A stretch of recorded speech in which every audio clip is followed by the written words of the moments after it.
Hello दोस्तों, जय माता दी। आज हम आप लोगों के लिए लेकर आए हैं मीराबाई के अनोखे प्रेम की कथा अध्याय 88। आशा करती हूँ आप लोगों को बहुत अच्छी लगेगी। अगर अच्छी लगे तो लाइक शेयर ज़रूर करें, सब्सक्राइब ज़रूर करें, बेल आइकन ज़रूर दबाएं, जिससे आपको अगली कथाएँ सबसे पहले आपके पास आ जाएंगे। तो चलिए शुरू करते हैं।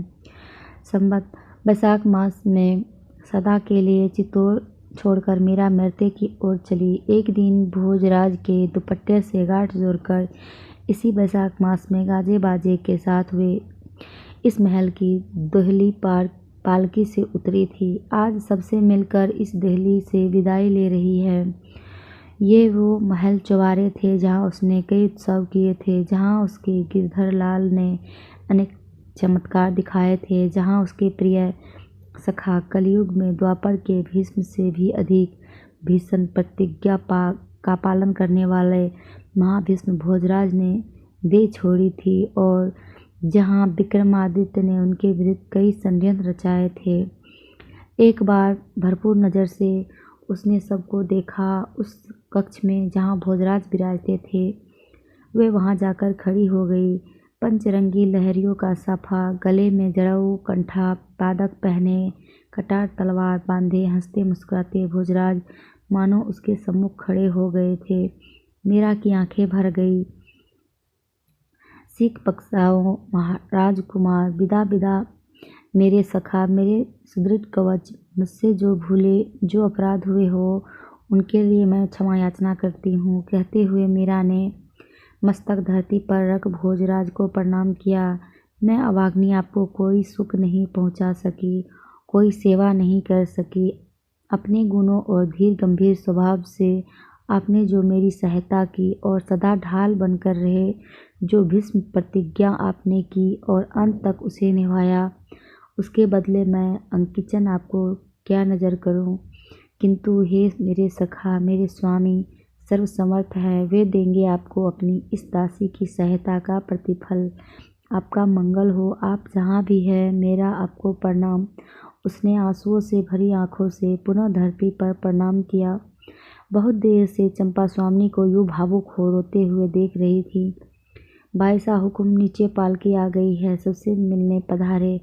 आंसू पोंछकर मीरा उस कक्ष से बाहर आ गई। आवश्यक सामान और गिरधर की पोशाकें, आभूषण सब गाड़ियों पर लाद कर जा चुका था। मीरा के जो सेवक और दासियां जो चित्तौड़ में ही पीछे रह रहे थे, उनके लिए द्रव्य और जीविका का प्रबंध कर दिया था। सभी मन ही मन जानते थे कि अब मीरा वापस चित्तौड़ की ओर मुख न करेगी, सो उसके प्रियजनों के प्रणाम व्याकुल थे। मीरा अपनी सास और गुरुजनों की चरणावंदना करने पधारी। सब उससे भारी मन से मिले। धनाबाई सास तो उसे हृदय से लगा बिलख पड़ी, तो मीरा ने उन्हें आश्वस्त किया। हरि जी विक्रमादित्य की माता को मीरा ने प्रणाम कर अपने अजन्मे में अपराधों के लिए क्षमा मांगी। हांडी जी बोली, पहले मैं समझती थी कि तुम जानबूझकर हम सबकी अवज्ञा करती हो बिन्नी, किंतु बाद में मैं समझ गई कि भक्ति के आवेश में तुम्हें किसी का ध्यान नहीं रहता। तुम्हें पल्ला फैला एक भिक्षा मांगती हूँ, दोगी? हमारे के अपराधों को मन में। मीरा ने स्नेह से सास का पल्ला हटाकर उसके दोनों हाथ पकड़कर माथे से लगाते हुए बोली, ये हाथ किसी के सामने फैलने के लिए नहीं बने हैं।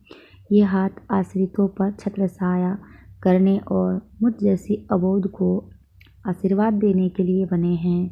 यह चित्तौड़ की जननी के हाथ हैं। आपके ऐसा करने से आपके राजमाता के पद का अपमान होता है। नहीं, मुझे कहने दो बिन्नी। कहते कहते हरि जी की आंखें से आंसू बहने लगे।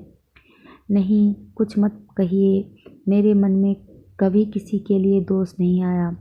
मनुष्य अपने कर्मों का ही फल भोगता है, दूसरा कोई भी उसे दुख या सुख नहीं दे सकता। यह मेरा दृढ़ विश्वास है। आप निश्चिंत रहे। भगवान कभी किसी का बुरा नहीं करते। उसके विधान में सबका हित, सबका मंगल ही छिपा होता है। मीरा ने स्नेह से सास को हृदय से लगाया तथा प्रणाम कर चलने की आज्ञा मांगी। मीरा का लक्ष्य उसे अपनी तरफ पुकार रहा था। वह धीरे धीरे पिछले रिश्तों को सम्मान देकर आगे बढ़ने लगी। उसके हृदय में कहीं दूर से एक ही संगीत ध्वनि सुनाई दे रही थी, चला वहीं देश वाला।